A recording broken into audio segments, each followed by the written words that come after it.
Hello ಗೆಳೆಯರೇ, ನಮ್ಮ ಲಾಯಕ್ಸ್ ಪ್ರಸ್ತುತಪಡಿಸುತ್ತಿರುವ ಕನ್ನಡದಲ್ಲಿ ದ ಹಿಂದೂ ವಿಶ್ಲೇಷಣೆಗೆ ಸ್ವಾಗತ. ಇವತ್ತು ನಾವು ಆಗಸ್ಟ್ 27, 2022 ಹಿಂದೂ ವಿಶ್ಲೇಷಣೆಯನ್ನು ನೋಡಲಿದ್ದೇವೆ.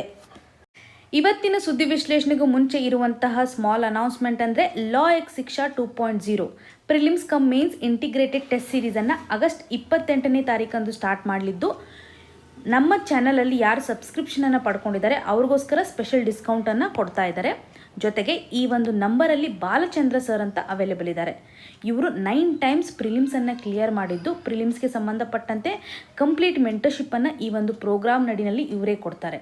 ಸೊ ಈ ಒಂದು ನಂಬರ್ಗೆ ಕಾಲ್ ಮಾಡಿ ನಿಮಗೆ ಪ್ರಿಲಿಮ್ಸ್ಗೆ ಸಂಬಂಧಪಟ್ಟಂತೆ ಏನೇ ಡೌಟ್ ಇದ್ರೂ ಸಹ ಇವ್ರ ಹತ್ರ ಕಾಂಟ್ಯಾಕ್ಟ್ ಮಾಡ್ಬೋದು. ಅಥವಾ ಪ್ರೋಗ್ರಾಮ್ಗೆ ರಿಲೇಟೆಡ್ ಇರತಕ್ಕಂಥ ಏನೇ ಡೌಟ್ ಇದ್ರೂ ಸಹ ಈ ಒಂದು ನಂಬರ್ಗೆ ಕಾಲ್ ಮಾಡೋದ್ರ ಮುಖಾಂತರ ಹೆಚ್ಚಿನ ಮಾಹಿತಿಯನ್ನು ನೀವು ಪಡ್ಕೋಬಹುದು. ಇವತ್ತಿನ ಮೊದಲನೇ article 3 judge bench to review Supreme Court verdict on poll promises. ಈ ಒಂದು ಆರ್ಟಿಕಲನ್ನು ಸಿಲಾಬಸ್ಸಲ್ಲಿ ನೋಡಿದಾಗ GS ಪೇಪರ್ 2 ನಡಿನಲ್ಲಿ ಗವರ್ನಮೆಂಟ್ ಪಾಲಿಸೀಸ್ ಆ್ಯಂಡ್ ಇಂಟರ್ವೆನ್ಷನ್ಸ್ ಹಾಗೂ ಎಲೆಕ್ಷನ್ ರಿಫಾರ್ಮ್ಸಲ್ಲೂ ಸಹ ನಾವು ಕನೆಕ್ಟ್ ಮಾಡುವಂಥದ್ದು. ಸೊ ಈ ಒಂದು ಟೈಟಲನ್ನು ನಾವು ಗಮನ ಹರಿಸಿದಾಗ ಪೋಲ್ ಪ್ರಾಮಿಸಸ್ ಅಂದರೆ ಫ್ರೀ ಬೀಸ್ ಅಂತ ನಿಮಗೆ ಗೊತ್ತಾಗುತ್ತೆ. ಸುಪ್ರೀಂ ಕೋರ್ಟು ಫ್ರೀ ಬೀಸ್ಗೆ ಸಂಬಂಧಪಟ್ಟಂತೆ ಸಾಕಷ್ಟು ವರ್ಡಿಕ್ಟನ್ನು ಕೊಡ್ತಾ ಇದೆ, ಕಮೆಂಟ್ಸನ್ನು ಮಾಡ್ತಾ ಇದೆ, ಒಂದು ಎಕ್ಸ್ಪರ್ಟ್ ಬಾಡಿಯನ್ನು ಸಹ ಸೆಟಪ್ ಮಾಡ್ತಾ ಇದೆ. ಏನಿದು ಫ್ರೀ ಬೀಸ್ ಅಂತಂದರೆ ಸಾಕಷ್ಟು ಸಾರಿ ನಾವು ಇದ್ರ ಬಗ್ಗೆ ಡಿಸ್ಕಸ್ ಮಾಡಿದ್ವಿ. ಇದನ್ನು ಕನ್ನಡದಲ್ಲಿ ಉಚಿತಗಳು ಅಂತ ಕರೀತಾರೆ. ಎಲೆಕ್ಷನ್ ಮ್ಯಾನಿಫೆಸ್ಟೋ ಸಂದರ್ಭದಲ್ಲಿ ಪೊಲಿಟಿಕಲ್ ಪಾರ್ಟೀಸ್ಗಳು ಇರ್ರ್ಯಾಷನಲ್ ಆಗಿ ಅನೌನ್ಸ್ಮೆಂಟ್ಗಳನ್ನು ಮಾಡ್ತಾರೆ. ಸೊ ಪ್ರಾಮಿಸಸ್ ಮಾಡ್ತಾರಲ್ಲ ಇರ್ರ್ಯಾಷನಲ್ ಆಗಿ, ಆ ಪ್ರಾಮಿಸಸ್ಗಳನ್ನು ನಾವು ಫ್ರೀ ಬೀಸ್ ಅಂತ ಕರಿತಾ ಇದ್ದೀವಿ. ಫ್ರೀ ಬೀಸ್ಗಳ ಒಂದು ಇಂಟೆನ್ಷನ್ ಯಾವ ರೀತಿಯಾಗಿದೆ, ವೆಲ್ಫೇರ್ ಸ್ಕೀಮ್ಸ್ಗೆ ಯಾವ ರೀತಿಯಾಗಿರ್ತಕ್ಕಂಥ ಒಂದು ಕಂಪ್ಯಾರಿಸನ್ ಇದೆ, ವೆಲ್ಫೇರ್ ಸ್ಕೀಮ್ಸ್ ಅಂತ ನಾವು ಯಾವ ರೀತಿಯಾಗಿ ಕ್ಲಾಸಿಫೈ ಮಾಡ್ತೀವಿ, ಅದರ ಒಂದು ಆಬ್ಜೆಕ್ಟಿವ್ ಯಾವ ರೀತಿಯಾಗಿರುತ್ತೆ, ವೋಟರ್ಸ್ ಬ್ಯಾಂಕನ್ನು ಅಥವಾ ವೋಟರ್ಸ್ ಬೇಸನ್ನು ಇನ್ಕ್ರೀಸ್ ಮಾಡೋದಕ್ಕೋಸ್ಕರ ಪ್ರಾಮಿಸಸ್ ಕೊಡ್ತಾರಲ್ಲ ಅವನ್ನು ನಾವು ಫ್ರೀ ಬೀಸ್ ಅಂತ ಕರಿತೀವಿ. ಬೇಸಿಕಲಿ ಸೋಷಿಯಲ್ ಜಸ್ಟಿಸನ್ನು ಪ್ರೊವೈಡ್ ಮಾಡುವಂಥ ಇಂಟೆನ್ಷನ್ ಇಟ್ಕೊಂಡು ಏನು ಅನೌನ್ಸ್ ಮಾಡಿರ್ತಾರಲ್ಲ, ಅಥವಾ ಬೇಸಿಕ್ ಫೆಸಿಲಿಟೀಸನ್ನು ಪ್ರೊವೈಡ್ ಮಾಡಬೇಕು, ಸೋಷಿಯೋ ಎಕನಾಮಿಕ್ ಡೆವಲಪ್ಮೆಂಟ್ಗೋಸ್ಕರ ಅನೌನ್ಸ್ಮೆಂಟ್ ಮಾಡಬೇಕು, ಈ ರೀತಿಯಾದಂತಹ ಇಂಟೆನ್ಷನ್ ಏನಿರುತ್ತಲ್ಲ ಅದನ್ನು ಸೋಷಿಯಲ್ ವೆಲ್ಫೇರ್ಗೆ ಅಥವಾ ಸರ್ಕಾರ ತೆಗೆದುಕೊಳ್ತಕ್ಕಂಥ ವೆಲ್ಫೇರ್ ಸ್ಕೀಮ್ಸ್ಗೆ ನಾವು ಕನೆಕ್ಟ್ ಮಾಡ್ಕೋಬೋದು. ಎಲ್ಲಿ ವೋಟರ್ಸ್ ಮೇಲೆ ಫೋಕಸ್ ಮಾಡುತ್ತಲ್ಲ ಅವಾಗ ನಾವು ಫ್ರೀ ಬೀಸ್ ಅಂತ ಕನೆಕ್ಟ್ ಮಾಡ್ತಾ ಇದ್ದೀವಿ. ಸೊ ಈ ಒಂದು ಫ್ರೀ ಬೀಸ್ಗೆ ಸಂಬಂಧಪಟ್ಟಂತೆ ಸುಪ್ರೀಂ ಕೋರ್ಟ್ ಕೊಟ್ಟಿರುವಂಥ ಒಂದು ಸ್ಟೇಟ್ಮೆಂಟನ್ನು ನಾವು ಇಲ್ಲಿ ಗಮನ ಹರಿಸಬೇಕು. ಜೊತೆಗೆ ಸೆಕ್ಷನ್ 123 ಆಫ್ RPA ನಡಿನಲ್ಲಿರುವಂಥ ಒಂದು ಸ್ಟೇಟ್ಮೆಂಟನ್ನು, ಈ ಒಂದು ಫ್ರೀ ಬೀಸ್ಗೆ ಸಂಬಂಧಪಟ್ಟಂತೆ ಒಂದು ವರ್ಡಿಕ್ಟ್ ಅನ್ನು ಸಹ ನಾವಿಲ್ಲಿ ಅಬ್ಸರ್ವ್ ಮಾಡಬೇಕು. ಈ ಒಂದು ಫ್ರೀ ಬೀಸನ್ನು ಅಥವಾ ಉಚಿತಗಳನ್ನು ಫುಲ್ಫಿಲ್ ಮಾಡೋದರಲ್ಲಿ ಸರ್ಕಾರಕ್ಕೆ ಸಾಕಷ್ಟು ಫಂಡಿನ ಅವಶ್ಯಕತೆ ಇರುತ್ತೆ, ಸಾಕಷ್ಟು ಎಕ್ಸ್ಪೆಂಡಿಚರ್ ಅನ್ನೋದು ಮಾಡಬೇಕಾಗತ್ತೆ. ಈ ಸಂದರ್ಭದಲ್ಲಿ ಫಂಡೇ ಖಾಲಿ ಆಗಿಬಿಡ್ಬೋದು. ಫ್ರೀ ಬೀಸ್ ಯಾವ ರೀತಿಯಾದಂಥ ಸಿಚುವೇಷನನ್ನು ಕ್ರಿಯೇಟ್ ಮಾಡುತ್ತೆ ಅಂದರೆ, ಸ್ಟೇಟ್ ಗೌರ್ಮೆಂಟಲ್ಲಿ ಇವತ್ತು ಸಿಟಿಜನ್ಗೆ ಕೊಡಬೇಕಾಗಿರುವಂತಹ ಬೇಸಿಕ್ ಫೆಸಿಲಿಟೀಸ್ಗಳನ್ನು ಅಥವಾ ಬೇಸಿಕ್ ಅಮ್ಯುನಿಟೀಸ್ಗಳನ್ನು ಕೊಡದೇ ಇರತಕ್ಕಂಥ ಸಿಚುವೇಶನ್ ಬರ್ಬೋದು, ಫಂಡೇ ಕಂಪ್ಲೀಟಾಗಿ ಖಾಲಿ ಆಗ್ಬೋದು ಅನ್ನುವಂಥದ್ದನ್ನು, ಹಾಗೂ ಸ್ಟೇಟ್ ಗೌರ್ಮೆಂಟು ಬ್ಯಾಂಕ್ರಪ್ಸಿಗೆ ಒಳಗಾಗ್ಬೋದು. ಈ ಒಂದು ಸ್ಟೇಟ್ಮೆಂಟನ್ನು ನಾವು ಈಸಿಯಾಗಿ ಮೇನ್ಸಲ್ಲಿ ಬಳಕೆ ಮಾಡ್ಕೋಬೋದು. ಸುಪ್ರೀಂ ಕೋರ್ಟ್ ಹೇಳಿರುವಂಥ ಈ ಒಂದು ಸಾಲಿಡ್ ಸ್ಟೇಟ್ಮೆಂಟು ನಮಗೆ ಇಂಪಾರ್ಟೆಂಟು. ಸೊ ಇದು ನಿಮಗೆ ಫಸ್ಟ್ ಪಾಯಿಂಟ್. ಇನ್ನು ಸೆಕೆಂಡ್ ಪಾಯಿಂಟ್ ನಡಿನಲ್ಲಿ ಕನ್ಸಿಡರ್ ಮಾಡೋದಾದರೆ, ರಿಪ್ರೆಸೆಂಟೇಷನ್ ಆಫ್ ಪೀಪಲ್ ಆ್ಯಕ್ಟ್ನಲ್ಲಿರುವಂಥ ಸೆಕ್ಷನ್ 123 ಏನು ಹೇಳುತ್ತೆ ಫ್ರೀ ಬೀಸ್ಗೆ ಸಂಬಂಧಪಟ್ಟಂತೆ. ಈ ಮೊದಲು ಸುಪ್ರೀಂ ಕೋರ್ಟು 2013ರಲ್ಲಿ ಒಂದು ಜಡ್ಜ್ಮೆಂಟನ್ನು ಕೊಟ್ಟಿತ್ತು. ಆ ಒಂದು ಜಡ್ಜ್ಮೆಂಟ್ನ ನೇಮ್ ಏನಂತಂದರೆ ಸುಬ್ರಹ್ಮಣ್ಯಂ ಬಾಲಾಜಿ ಜಡ್ಜ್ಮೆಂಟ್. ಈ ಒಂದು ಜಡ್ಜ್ಮೆಂಟ್ ನಡಿನಲ್ಲಿ ಎಲೆಕ್ಷನ್ ಮ್ಯಾನಿಫೆಸ್ಟೋ ಸಂದರ್ಭದಲ್ಲಿ ಮಾಡಿರುವಂತಹ ಅನೌನ್ಸ್ಮೆಂಟ್ಗಳು ಯಾವುದೇ ರೀತಿಯಾದಂಥ ಕರಪ್ಟ್ ಪ್ರಾಕ್ಟೀಸಸನ್ನು ರಿಫ್ಲೆಕ್ಟ್ ಮಾಡೋಲ್ಲ, ಇದನ್ನು ಕರಪ್ಟ್ ಪ್ರಾಕ್ಟೀಸಸ್ ಅಂತ ಕನ್ಸಿಡರ್ ಮಾಡೋದಿಲ್ಲ ಅಂತ 2013ರಲ್ಲಿ ಕೊಟ್ಟಿರುವಂಥ ಜಡ್ಜ್ಮೆಂಟನ್ನು ನಾವಿಲ್ಲಿ ನೋಡ್ಬೋದು.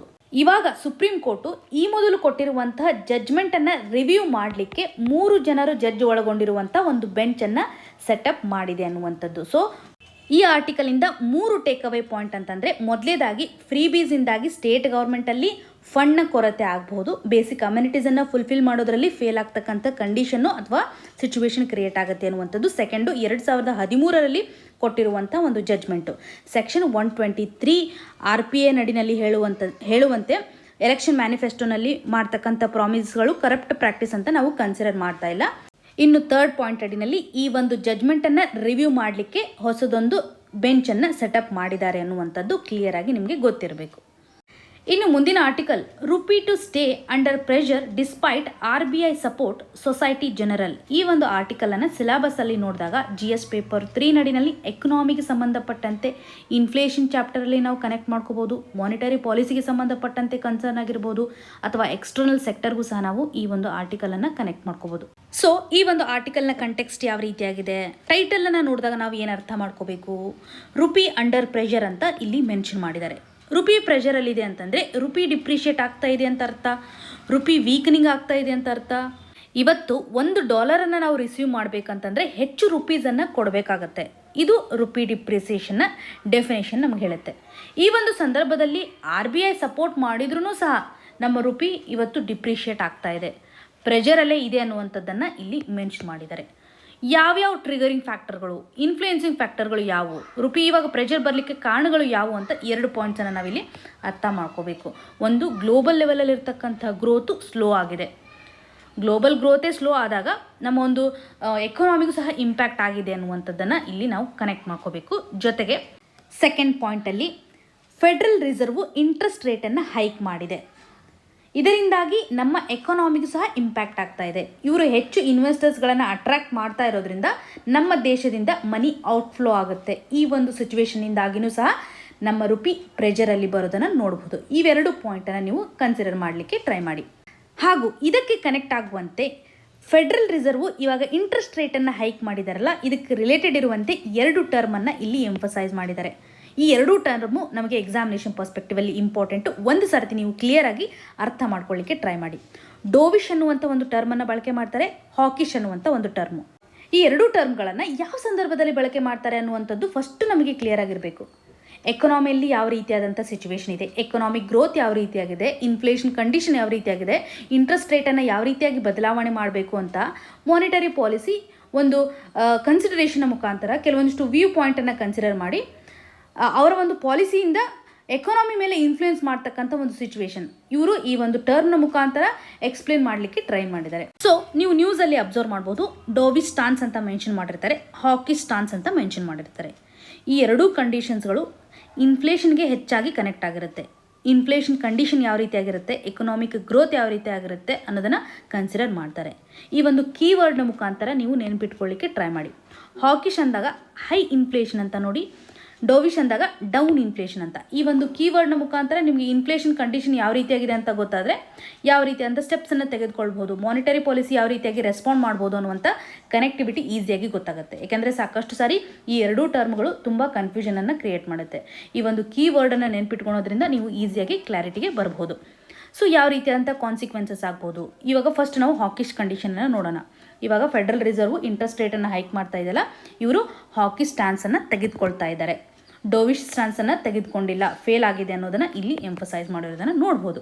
ಸೊ ಇವಾಗ ಹಾಕಿಶ್ ಯಾವ ರೀತಿಯಾಗಿರುತ್ತೆ, ಹೈ ಇನ್ಫ್ಲೇಷನ್ ರೇಟ್ ಇದೆ, ಇನ್ಫ್ಲೇಷನ್ ಹೆಚ್ಚಾಗಿದೆ ಅಂತಂದರೆ ಮನಿ ಸಪ್ಲೈ ಹೆಚ್ಚಾಗಿರುತ್ತಾ ಮಾರ್ಕೆಟಲ್ಲಿ. ಈ ಒಂದು ಮನಿ ಸಪ್ಲೈನ ಕಡಿಮೆ ಮಾಡಬೇಕಂತಂದರೆ ಮಾನಿಟರಿ ಪಾಲಿಸಿ ಯಾವ ರೀತಿಯಾಗಿ ರೆಸ್ಪಾಂಡ್ ಮಾಡಬೇಕು, ಈ ಒಂದು ಮನಿ ಸಪ್ಲೈನ ರೆಸ್ಟ್ರಿಕ್ಟ್ ಮಾಡಬೇಕು. ಹಾಕಿಶ್ ರೆಸ್ಪಾನ್ಸ್, ಹಾಕಿಶ್ ಸ್ಟಾನ್ಸ್ ಅನ್ನುವಂಥದ್ದನ್ನು ನಾವಿಲ್ಲಿ ಅರ್ಥ ಮಾಡ್ಕೋಬೇಕು. ರಿಸ್ಟ್ರಿಕ್ಟ್ ಮಾಡುತ್ತೆ ಮನಿ ಸಪ್ಲೈನ ರಿಸ್ಟ್ರಿಕ್ಟ್ ಮಾಡೋದಕ್ಕೋಸ್ಕರ ಇನ್ನೊಂದು ಸ್ಟೆಪ್ ಏನು ತೊಗೊಳುತ್ತೆ ಅಂದರೆ ಇಂಟ್ರೆಸ್ಟ್ ರೇಟನ್ನು ಹೆಚ್ಚು ಮಾಡುತ್ತೆ, ಇಂಟ್ರೆಸ್ಟ್ ರೇಟನ್ನು ಇನ್ಕ್ರೀಸ್ ಮಾಡುತ್ತೆ. ಇವಾಗ ಫೆಡ್ರಲ್ ರಿಸರ್ವ್ ಮಾಡಿರುವಂಥ ರೆಸ್ಪಾನ್ಸ್ ಇದೆ, ಹಾಕಿಶ್ ರೆಸ್ಪಾನ್ಸನ್ನು ಅವರು ಮಾಡ್ತಾ ಇದ್ದಾರೆ.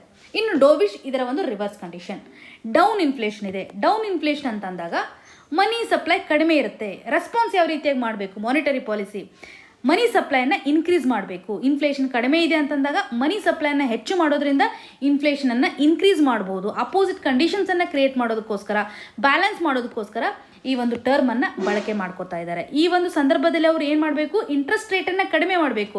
ಇಂಟ್ರೆಸ್ಟ್ ರೇಟನ್ನು ಕಡಿಮೆ ಮಾಡಿದರೆ ಮನಿ ಆಟೋಮೆಟಿಕ್ಲಿ ಮಾರ್ಕೆಟಲ್ಲಿ ಹೆಚ್ಚಾಗುತ್ತೆ, ಮನಿ ಸಪ್ಲೈ ಇನ್ಕ್ರೀಸ್ ಆಗುತ್ತೆ ಅನ್ನುವಂಥದ್ದು. ಈ 2 ಟರ್ಮ್ಗಳು ನಿಮಗೆ ಕ್ಲಿಯರ್ ಕಟ್ಟಾಗಿ ಗೊತ್ತಿರಬೇಕು. ಇನ್ಫ್ಲೇಷನ್ ಹೆಚ್ಚಿದ್ದಾಗ ಮನಿ ಸಪ್ಲೈ ಯಾವ ರೀತಿಯಾಗಿರುತ್ತೆ, ಮನಿ ಸಪ್ಲೈನೂ ಸಹ ಹೆಚ್ಚಾಗಿರುತ್ತೆ. ಇನ್ಫ್ಲೇಷನ್ ಲೋ ಇದ್ದಾಗ ಮನಿ ಸಪ್ಲೈ ಕಡಿಮೆ ಇರುತ್ತೆ. ಈ ಒಂದು ಕೋರಿಲೇಷನ್ ನಿಮಗೆ ಕ್ಲಿಯರ್ ಆಗಿ ಗೊತ್ತಿರಬೇಕು. ಹೈ ಇನ್ಫ್ಲೇಷನ್ ಇದ್ದಾಗ ಮನಿ ಸಪ್ಲೈ ಹೆಚ್ಚಾಗಿರುತ್ತೆ. ಸೊ ಇದನ್ನು ರೆಸ್ಟ್ರಿಕ್ಟ್ ಮಾಡಲಿಕ್ಕೆ ಅವರು ಮಾನಿಟರಿ ಪಾಲಿಸೀಸ್ಗಳನ್ನು ಬದಲಾವಣೆ ಮಾಡೋದನ್ನು ನೋಡ್ಬೋದು. ಹಾಕಿಶ್ ಅನ್ನುವಂಥದ್ದು ಹೈ ಇನ್ಫ್ಲೇಷನ್, ಡೋವಿಶ್ ಅನ್ನುವಂಥದ್ದು ಡೌನ್ ಇನ್ಫ್ಲೇಷನ್. ಈ ಟರ್ಮನ್ನು ನೀವು ಕ್ಲಿಯರ್ ಆಗಿ ನೆನ್ಪಿಟ್ಕೊಳ್ಳಿ. ಸೊ ಈ ಒಂದು ಆರ್ಟಿಕಲಿಂದ ಟೇಕ್ ಅವೇ ಪಾಯಿಂಟ್ಸ್ ಅಂತಂದರೆ ನಮ್ಮ ರುಪಿ ಸ್ಟೆಬಿಲಿಟಿಯನ್ನು ಡಿಟರ್ಮೈನ್ ಮಾಡ್ತಕ್ಕಂಥ 2 ಫ್ಯಾಕ್ಟರ್ಸ್ಗಳು ಯಾವ್ಯಾವು. ಒಂದು, ಗ್ಲೋಬಲ್ ಲೆವೆಲಲ್ಲಿ ಗ್ರೋತ್ ಸ್ಲೋ ಡೌನ್ ಆಗಿದೆ, ಇನ್ನು ಫೆಡರಲ್ ರಿಸರ್ವ್ ಇಂಟ್ರೆಸ್ಟ್ ರೇಟನ್ನು ಹೈಕ್ ಮಾಡಿದೆ. ಇವೆರಡು ಇನ್ಫ್ಲೂಯೆನ್ಸ್ ಮಾಡ್ತಾ ಇರತಕ್ಕಂಥ ಫ್ಯಾಕ್ಟರ್ಗಳು. ಇನ್ನು ಸೆಕೆಂಡ್ ಪಾಯಿಂಟು, ಎಕನಾಮಿಕ್ ಆಕ್ಟಿವಿಟೀಸನ್ನು ಇನ್ಫ್ಲೂಯೆನ್ಸ್ ಮಾಡಲು ಫೆಡರಲ್ ರಿಸರ್ವ್ನ ಒಂದು ವ್ಯೂ ಪಾಯಿಂಟನ್ನು ಯಾವ ರೀತಿಯಾಗಿ ಕನ್ಸಿಡರ್ ಮಾಡಲಾಗುತ್ತೆ. 2 ಸ್ಟ್ಯಾನ್ಸ್ಗಳನ್ನು ಅಥವಾ 2 ಸಿಚುವೇಶನ್ಸ್ಗಳನ್ನು ನೋಡೋದಾದರೆ ಡೋವಿಶ್ ಮತ್ತು ಹಾಕಿಶ್, ಇವೆರಡೂ ಸಹ ನಿಮಗೆ ಕ್ಲಿಯರ್ ಆಗಿ ಗೊತ್ತಿರಬೇಕು. ಇನ್ನು ಮುಂದಿನ article, lumpy skin disease will not impact milk production. ಈ ಒಂದು ಆರ್ಟಿಕಲನ್ನು ಸಿಲೆಬಸ್ಸಲ್ಲಿ ನೋಡೋದಾದರೆ GS ಪೇಪರ್ 3 ನಡಿನಲ್ಲಿ ಅಗ್ರಿಕಲ್ಚರ್ ಆ್ಯಂಡ್ ಅಲೈಡ್ ಆ್ಯಕ್ಟಿವಿಟೀಸ್ಗೆ ಕನೆಕ್ಟ್ ಮಾಡ್ಬೋದು. ಆರ್ಟಿಕಲ್ನ ಕಂಟೆಕ್ಸ್ಟ್ ಯಾವ ರೀತಿಯಾಗಿದೆ, ಅಮೂಲ್ನ ಮ್ಯಾನೇಜಿಂಗ್ ಡೈರೆಕ್ಟರ್ ಆಗಿರುವಂಥ RS ಸೋದಿ ಇವರು ಮಿಲ್ಕ್ ಪ್ರೊಡಕ್ಷನ್ಗೆ ಸಂಬಂಧಪಟ್ಟಂತೆ ಒಂದು ಸ್ಟೇಟ್ಮೆಂಟನ್ನು ಕೊಟ್ಟಿದ್ದಾರೆ. ಲಂಪ್ಸಿ ಸ್ಕಿನ್ ಡಿಸೀಸು ಇದ್ರೂ ಸಹ ಮಿಲ್ಕ್ ಪ್ರೊಡಕ್ಷನ್ಗೆ ಯಾವುದೇ ರೀತಿಯಾದಂಥ ಇಂಪ್ಯಾಕ್ಟ್ ಆಗಿಲ್ಲ ಅನ್ನೋದನ್ನು. ಸೊ ಎಕ್ಸಾಮಿನೇಷನ್ ಪರ್ಸ್ಪೆಕ್ಟಿವಲ್ಲಿ ಕನ್ಸಿಡರ್ ಮಾಡಬೇಕಾಗಿರುವಂಥ ಪಾಯಿಂಟ್ಸ್ ಅಂತಂದರೆ ಲಂಪ್ಸಿ ಸ್ಕಿನ್ ಡಿಸೀಸನ್ನು ಕಾಸ್ ಮಾಡ್ತಕ್ಕಂಥ ಏಜೆಂಟ್ ಯಾವುದು, ಇದೊಂದು ವೈರಲ್ ಇನ್ಫೆಕ್ಷನ್ ಆಗಿದೆ. ವೈರಸ್ ನೇಮ್ ಯಾವ ರೀತಿಯಾಗಿದೆ ಅಂದರೆ lumpy skin disease virus, easy ಇದೆ ನೆನ್ಪಿಟ್ಕೊಳ್ಳಿಕ್ಕೆ. ಇದೊಂದು ಪಾಕ್ಸೋ ವೈರಸ್ ಆಗಿರುವಂಥದ್ದು. ಯಾವ ಎನಿಮಲ್ಸಲ್ಲಿ ಮೇಜರ್ಲಿ ಕಾಣಿಸ್ಕೊಳ್ಳುತ್ತೆ ಅಂದರೆ ಡೈರಿ ಕ್ಯಾಟಲ್, ವಾಟರ್ ಬಫೆಲೋ. ಯಾವ ರೀತಿಯಾಗಿ ಟ್ರಾನ್ಸ್ಮಿಷನ್ ಆಗುತ್ತೆ ಈ ವೈರಸ್ ಅಂದರೆ ವೆಕ್ಟರ್ಸ್ಗಳ ಮುಖಾಂತರ. ಯಾವ್ಯಾವ ವೆಕ್ಟರ್ಸ್ಗಳು, ಬೈಟಿಂಗ್ ಫ್ಲೈಸ್, ಮಾಸ್ಕಿಟೋ, ಟಿಕ್ಸ್ ಈ ರೀತಿಯಾದಂಥ ವೆಕ್ಟರ್ಸ್ಗಳ ಮುಖಾಂತರ ಕ್ಯಾಟಲ್ಗೆ ಟ್ರಾನ್ಸ್ಮಿಷನ್ ಆಗುತ್ತೆ ಅಥವಾ ಬಫೆಲೋಗೆ ಟ್ರಾನ್ಸ್ಮಿಷನ್ ಆಗುತ್ತೆ ಅನ್ನುವಂಥದ್ದು. ಮೊದಲೇ ಸಾರಿ ಈ ಒಂದು ಡಿಸೀಸ್ ಕಂಡುಕೊಂಡಿರೋದಂತಂದರೆ 1929ನಲ್ಲಿ ಜಾಂಬಿಯಾದಲ್ಲಿ ಎಪಿಡೆಮಿಕ್ ಆಗಿ ಕಾಣಿಸ್ಕೊಂಡಿರೋದನ್ನು ನಾವು ನೋಡ್ಬೋದು ಫಸ್ಟ್ ಟೈಮ್. ಇದು ಇಂಪಾರ್ಟೆಂಟು, KPSC ಲೆವೆಲ್ ಎಕ್ಸಾಮಿನೇಷನಲ್ಲಿ ಎಕ್ಸ್ಪೆಕ್ಟೇಷನನ್ನು ಮಾಡ್ಬೋದು. ಹಾಗೂ ಈ ಒಂದು ಡಿಸೀಸ್ನ ಮೋರ್ಟಾಲಿಟಿ ರೇಟ್ ಯಾವ ರೀತಿಯಾಗಿದೆ ಅಂತಂದರೆ ಫುಡ್ ಆ್ಯಂಡ್ ಅಗ್ರಿಕಲ್ಚರ್ ಆರ್ಗನೈಸೇಷನ್ನ ಒಂದು ಎಸ್ಟಿಮೇಷನ್ನ ಪ್ರಕಾರ ಲೆಸ್ ದೆನ್ 10%. ಇನ್ಫೆಕ್ಷನ್ ಆಗಿರ್ತಕ್ಕಂಥ ಕ್ಯಾಟಲ್ಗಳಲ್ಲಿ 10%ಗಿಂತನೂ ಕಡಿಮೆ ಡೆತ್ ಆಗುವಂಥ ಒಂದು ಚಾನ್ಸಸ್ ಇರುತ್ತೆ ಅನ್ನುವಂಥದ್ದು. ಇನ್ನು ಸಿಂಪ್ಟಮ್ಸ್ ಯಾವ ರೀತಿಯಾಗಿರ್ಬೋದು ಅಂತಂದರೆ ಹೈ ಫೀವರ್ ಇರುವಂಥ ಕಂಡೀಷನ್ನು, ಹಾಗೂ ಐಸಲ್ಲಿ ಕೆಲವೊಂದಿಷ್ಟು ಫ್ಲೂಯಿಡ್ ಎಕ್ಸ್ಕ್ರೀಷನ್ ಆಗ್ತಾ ಇರುವಂಥದ್ದು, ನೋಸಲ್ಲಿ ಸಲೈವ ಕಂಟಿನ್ಯೂಸ್ ಆಗಿ ಬರ್ತಾ ಇರೋದು, ಈಟಿಂಗ್ ಪ್ಯಾಟರ್ನ್ ಮೇಲೆ ಇಂಪ್ಯಾಕ್ಟ್ ಆಗುತ್ತೆ, ಚಿವಿಂಗ್ ಮಾಡಲಿಕ್ಕಾಗಲ್ಲ, ಮೌತ್ ಸ್ವೆಲ್ ಆಗಿರುವಂಥ ಚಾನ್ಸಸ್ ಇರುತ್ತೆ. ಇದರಿಂದ ಮಿಲ್ಕ್ ಪ್ರೊಡಕ್ಷನು ಸಹ ಕಡಿಮೆ ಆಗುತ್ತೆ ಅಂತ. ಯಾವುದೇ ರೀತಿಯಾದಂಥ ಡ್ರಗ್ ಇಲ್ಲ, ಸ್ಪೆಸಿಫಿಕ್ ಡ್ರಗ್ ಅಂತ ನಾವು ನೋಡ್ತಾ ಇಲ್ಲ, ಕೇವಲ ವ್ಯಾಕ್ಸಿನೇಷನ್ ಮುಖಾಂತರ ಪ್ರಿವೆನ್ಷನನ್ನು ಮಾಡ್ಬೋದು.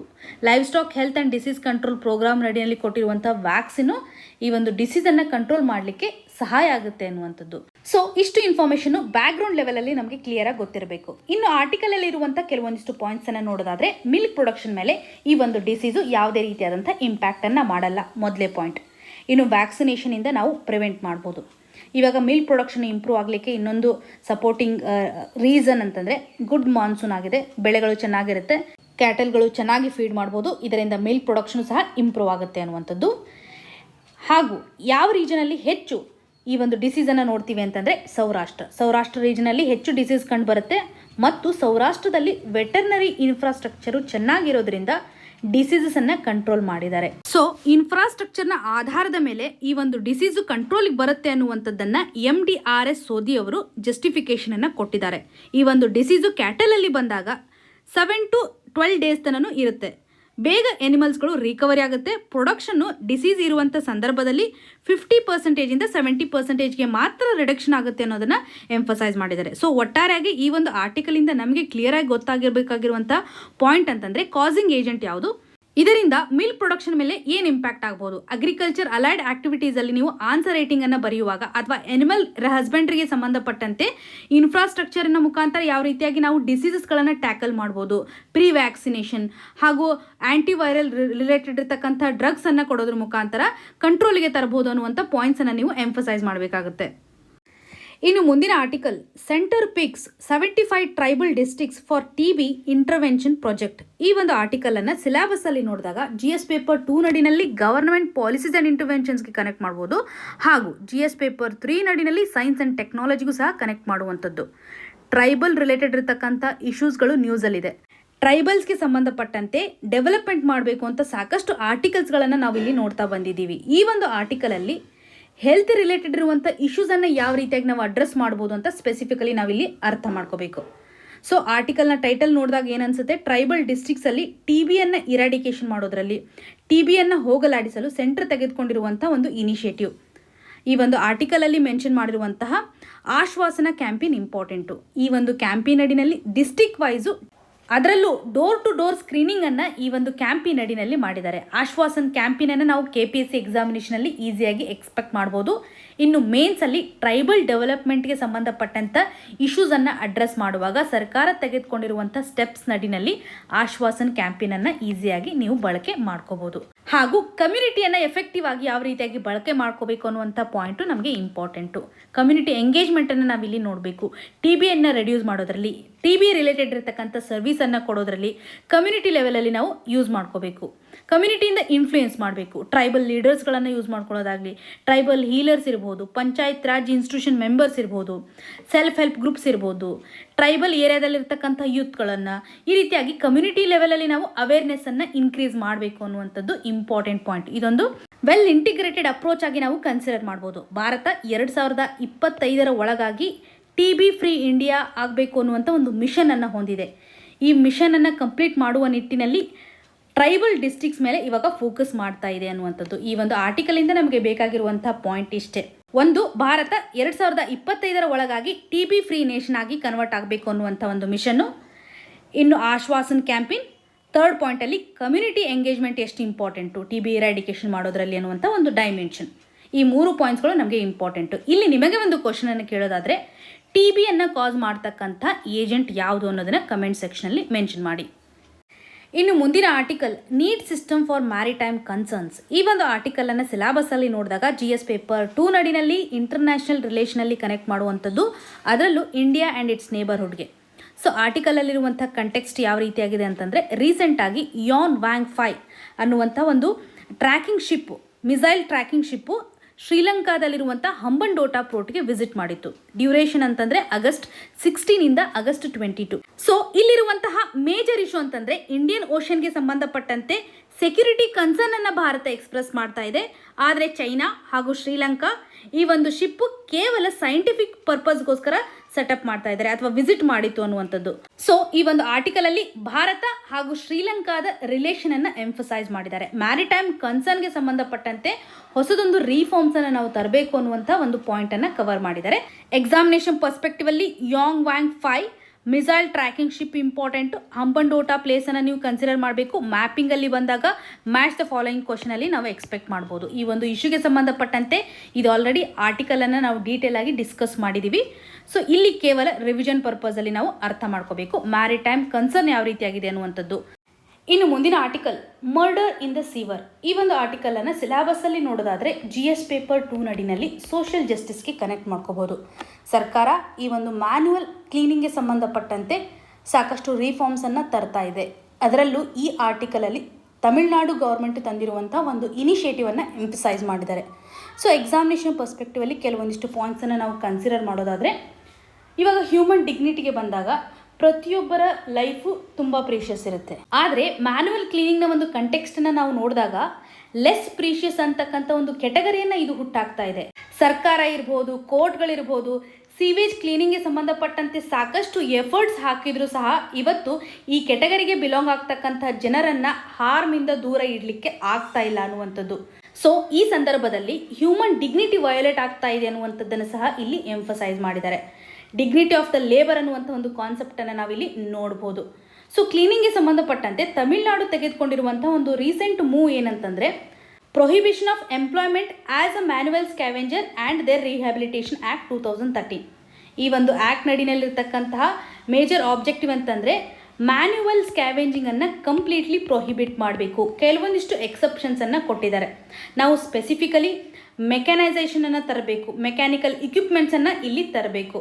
ಒಂದು ವೇಳೆ ಹ್ಯೂಮನ್ ಇನ್ವಾಲ್ವ್ಮೆಂಟ್ ಆಗೋದು ಕಂಪಲ್ಸರಿ ಆಗಿರ್ತಕ್ಕಂಥ ಸಿಚುವೇಶನ್ ಇದ್ದಾಗ ಮಾತ್ರ ಹ್ಯೂಮನ್ ಇಂಟರ್ವೆನ್ಷನ್ ಮಾಡಲಿಕ್ಕೆ ಅಲೌ ಮಾಡಬೇಕು. ಸೊ ಅಬ್ಸಲ್ಯೂಟ್ಲಿ ನೆಸೆಸರಿ ಇರಬೇಕಾಗಿರುವಂಥ ಒಂದು ಸಿಚುವೇಶನ್ ಇರಬೇಕು.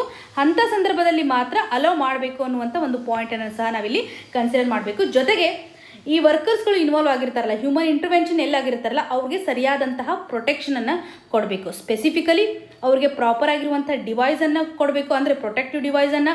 ಅದರಲ್ಲೂ ಈ ಒಂದು ಸೀವೇಜ್ ಕ್ಲೀನಿಂಗ್ ಆ್ಯಕ್ಟಿವಿಟಿನಲ್ಲಿ ಸಫೋಕೇಶನ್ ಆಗ್ತಕ್ಕಂಥ ಸಾಧ್ಯತೆ ಜಾಸ್ತಿ ಇರುತ್ತೆ. ಸಫೋಕೇಶನ್ ಆಗಿ ಡೆತ್ ಆಗುವಂಥ ಸಿಚುವೇಶನ್ಸನ್ನು ನೋಡ್ಬೋದು. ಆಕ್ಸಿಜನ್ ಕಡಿಮೆ ತುಂಬ ಇರುತ್ತೆ. ಹಾಗಾಗಿ ಅವ್ರಿಗೆ ಏರ್ ಪ್ಯೂರಿಫೈಯರ್ ಗ್ಯಾಸ್ ಮಾಸ್ಕನ್ನು ಪ್ರೊವೈಡ್ ಮಾಡೋದಾಗಲಿ, ಆರ್ಟಿಫಿಷಿಯಲ್ ರೆಸ್ಪಿರೇಷನನ್ನು, ಮಾಸ್ಕ್ ಆ್ಯಂಡ್ ಬ್ರೀದಿಂಗ್ ಅಪರೇಟಸನ್ನು ಅವ್ರಿಗೆ ಪ್ರೊವೈಡ್ ಮಾಡಬೇಕು ಅನ್ನುವಂಥದ್ದನ್ನು ತಮಿಳುನಾಡು ನೋಟಿಫೈ ಮಾಡಿರುವಂಥ ರೂಲ್ಸ್ ನಡಿನಲ್ಲಿ ನಾವು ಕಾಣಬಹುದು. ಸೊ ಒಟ್ಟಾರೆಯಾಗಿ ಈ ಒಂದು ಆರ್ಟಿಕಲಲ್ಲಿರುವಂತಹ ಕನ್ಸರ್ನ್ ಅಂತಂದರೆ, ಮ್ಯಾನ್ಯುವಲ್ ಸೀವೇಜ್ ಕ್ಲೀನಿಂಗ್ ಮಾಡ್ತಕ್ಕಂಥ ಪ್ರೊಸೆಸ್ಸಲ್ಲಿ ನಾವು ಸಾಕಷ್ಟು ಡೆತ್ಗಳನ್ನು ನೋಡ್ತಾ ಇದ್ದೀವಿ. ಈ ನಿಟ್ಟಿನಲ್ಲಿ ರೀಹ್ಯಾಬಿಲಿಟೇಷನ್ ಮಾಡೋದು ತುಂಬ ಇಂಪಾರ್ಟೆಂಟ್ ಆಗಿದೆ. ಅವರಿಗೆ ಪ್ರಾಪರ್ ಆಗಿರ್ತಕ್ಕಂಥ ಒಂದು ಸ್ಕಿಲ್ ಸೆಟ್ಟನ್ನು ಡೆವಲಪ್ ಮಾಡೋದಾಗಲಿ, ಅವರ ಒಂದು ಲೈವ್ಲಿಹುಡ್ಗೆ ಸಪೋರ್ಟ್ ಆಗುವಂತೆ ಸರ್ಕಾರ ಇನಿಷಿಯೇಟಿವ್ಸನ್ನು ತೆಗೆದುಕೊಳ್ಬೇಕು. ಜೊತೆಗೆ ಈ ಒಂದು ಡೆತ್ತನ್ನು ತಡೆಗಟ್ಟೋದ್ರಲ್ಲಿ ಹ್ಯೂಮನ್ ಇಂಟರ್ವೆನ್ಷನ್ ಅವಶ್ಯಕತೆ ಇದ್ದಾಗ ಮಾತ್ರ ಅಲೌ ಮಾಡಬೇಕು. ಜೊತೆಗೆ ಅವ್ರಿಗೆ ಪ್ರಾಪರ್ ಆಗಿರ್ತಕ್ಕಂಥ ಹೆಲ್ತ್ ಡಿವೈಸಸನ್ನು ಅಥವಾ ಪ್ರೊಟೆಕ್ಟಿವ್ ಡಿವೈಸಸನ್ನು ನಾವು ಸಪೋರ್ಟ್ ಮಾಡಬೇಕು ಅನ್ನುವಂಥದ್ದು. ಸೊ ನಾವಿಲ್ಲಿ ಅಬ್ಸರ್ವ್ ಮಾಡ್ಬೋದು, ಸೀವರ್ಸ್ ಕ್ಲೀನಿಂಗ್ ಬಂದಾಗ, ಸೆಪ್ಟಿಕ್ ಕ್ಲೀನಿಂಗ್ ಬಂದಾಗ ಅವ್ರಿಗೆ ಪ್ರಾಪರ್ ಆಗಿರತಕ್ಕಂಥ ಪ್ರೊಟೆಕ್ಟಿವ್ ಮೇಜರ್ಸನ್ನು ನಾವು ತೆಗೆದುಕೊಂಡಿಲ್ಲ ಅಂತಂದರೆ ಇಲ್ಲಿ ಸಾಕಷ್ಟು ನಾಕ್ಸಿಯಸ್ ಗ್ಯಾಸಸ್ಗಳಿರ್ತವೆ. ಪ್ರೊಟೆಕ್ಟಿವ್ ಮೇಜರ್ಸನ್ನು ಕೊಡದೇ ಇದ್ದಾಗ ಇದನ್ನು ಕ್ರಿಮಿನಲ್ ಆಗಿ ನಾವು ಕನ್ಸಿಡರ್ ಮಾಡ್ಬೋದು. ಫೈನಲ್ ಆಗಿ ಕೋರ್ ಅಪ್ರೋಚಸನ್ನು ತೆಗೆದುಕೊಳ್ಳೋದಾದರೆ ಪ್ರಾಪರ್ ಆಗಿರುವಂಥ ಒಂದು ರೂಲ್ಸನ್ನು ಸೆಟಪ್ ಮಾಡಬೇಕು, ಮೆಕನೈಸೇಷನನ್ನು ಮಾಡಬೇಕು ಅಂತ ನಾವು ಆಲ್ರೆಡಿ ನೋಡಿದ್ವಿ. ಪ್ರಿವೆಂಟಿವ್ ಮೇಜರ್ಸನ್ನು ಇದರಲ್ಲಿ ಇನ್ಕ್ಲೂಡ್ ಮಾಡಬೇಕು. ರೂಲ್ಸ್ ನಡಿನಲ್ಲಿ ಸ್ಟ್ರಿಕ್ಟ್ ಆಗಿ ಪ್ರಿವೆಂಟಿವ್ ಮೇಜರ್ಸನ್ನು ನಾವು ಇನ್ಕ್ಲೂಡ್ ಮಾಡಬೇಕು ಮತ್ತು ಮಾನಿಟರಿಂಗ್ ಸಿಸ್ಟಮ್ ಏನಿರುತ್ತಲ್ಲ ಅದು ಸ್ಟ್ರಾಂಗ್ ಆಗಿರಬೇಕು. ಇದು ಅಬ್ಸಲ್ಯೂಟ್ಲಿ ಎಸೆನ್ಷಿಯಲ್ ಅನ್ನುವಂಥ ಒಂದು ಪಾಯಿಂಟನ್ನು ಸಹ ಇಲ್ಲಿ ಎಂಫಸೈಸ್ ಮಾಡಿದ್ದಾರೆ. ಸೊ ಒಟ್ಟಾರೆಯಾಗಿ ಈ ಒಂದು ಆರ್ಟಿಕಲಿಂದ ಸೋಷಿಯಲ್ ಜಸ್ಟಿಸಲ್ಲಿ ವಲ್ನರಬಲ್ ಸೆಕ್ಷನನ್ನು ನಾವು ಅಡ್ರೆಸ್ ಮಾಡುವಾಗ, ಈ ಒಂದು ಸೀವೇಜ್ ಕ್ಲೀನಿಂಗ್ಗೆ ಸಂಬಂಧಪಟ್ಟಂತೆ ಪಾಯಿಂಟ್ಸನ್ನು ಅಡ್ರೆಸ್ ಮಾಡುವಾಗ ತಮಿಳುನಾಡು ಗೌರ್ಮೆಂಟ್ ತಂದಿರುವಂಥ ರೂಲ್ಸನ್ನು ಅಥವಾ ಮೂವ್ಸನ್ನು ಸ್ಟ್ಯಾಂಡರ್ಡ್ ಪಾಯಿಂಟ್ ಆಗಿ ಕನ್ಸಿಡರ್ ಮಾಡ್ಬೋದು. ಇಷ್ಟು ಪಾಯಿಂಟು ನಮಗೆ ಎಕ್ಸಾಮಿನೇಷನಲ್ಲಿ ಹೆಲ್ಪ್ ಆಗುತ್ತೆ. ಇವತ್ತಿನ question of the day section ಅಡಿನಲ್ಲಿ ಪ್ರೀವಿಯಸ್ ಇಯರಲ್ಲಿ ಪೊಲಿಟಿಯಲ್ಲಿ ಕೇಳಿರುವಂಥ ಕ್ವಶನನ್ನು ಕೊಡಲಾಗಿದೆ. ಒಂದು ವೇಳೆ ಸೊಸೈಟಿನಲ್ಲಿ ಇಲ್ಲಿರುವಂಥ ಯಾವ ಒಂದು ಕಂಡೀಷನ್ ಇಲ್ಲ ಅಂತಂದರೆ ಈಕ್ವಾಲಿಟಿಗೆ ಇದು ಧಕ್ಕೆ ಮಾಡುತ್ತೆ ಅನ್ನುವಂಥದ್ದನ್ನು ಕೇಳಿದ್ದಾರೆ. ಇದಕ್ಕೆ ಸರಿಯಾದ ಉತ್ತರವನ್ನು ಕಮೆಂಟ್ ಸೆಕ್ಷನಲ್ಲಿ ಮೆನ್ಷನ್ ಮಾಡಿ. ಇವತ್ತು ಡಿಸ್ಕಸ್ ಮಾಡಿರುವಂತಹ ಎಲ್ಲ ಆರ್ಟಿಕಲ್ಸ್ಗಳು ನಿಮಗೆ ನೀಟಾಗಿ ಅರ್ಥ ಆಗಿದೆ ಅಂತ ಭಾವಿಸ್ತಾ ಇದ್ದೀನಿ. ನಿಮ್ಗೆ ಏನೇ ಕನ್ಸರ್ನ್ ಇದ್ರೂ ಸಹ ಕಮೆಂಟ್ ಸೆಕ್ಷನಲ್ಲಿ ಮೆನ್ಷನ್ ಮಾಡಿ ಅಂತ ಹೇಳ್ತಾ ಆಲ್ ದ ವೆರಿ ಬೆಸ್ಟ್. ಧನ್ಯವಾದಗಳು.